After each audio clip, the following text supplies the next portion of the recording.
ભરૂચ તાલુકાના ટંકારિયા ઘોડી ગામમાં વરસાદી માહોલ વચ્ચે ગ્રામ પંચાયતની ચૂંટણી યોજાઈ હતી, જ્યારે વરેડિયા ગામમાં ગ્રામ પંચાયતની સરપંચ પદની પેટા ચૂંટણી યોજાઈ હતી, જેમાં મતદારોનો અનેરો ઉત્સાહ જોવા મળ્યો હતો.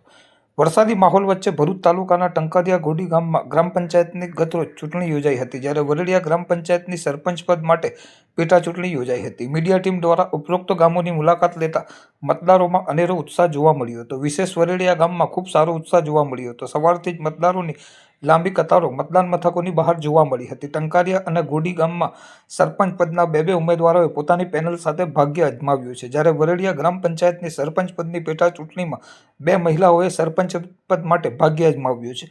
ઉપરોક્ત ગામોમાં પાલજ પોલીસ દ્વારા ચુસ્ત પોલીસ બંદોબસ્ત ગોઠવવામાં આવ્યો હતો. એકંદરે શાંતિપૂર્ણ માહોલમાં મતદાન થયું હતું. ત્યારે આગામી 25મી જૂનના રોજ મતગણતરીના દિવસે ટંકારિયા અને ઘોડી ગ્રામ પંચાયતની ચૂંટણીમાં મતદારો કઈ પેનલના ગળામાં વિજયની વરમાળા પહેરાવશે તે જોવું રહ્યું. જ્યારે વરેડિયા ગ્રામ પંચાયતની સરપંચ પદની પેટા ચૂંટણીમાં કોણ વિજેતા બનશે તે 25મી જૂનના રોજ જાણવા મળશે.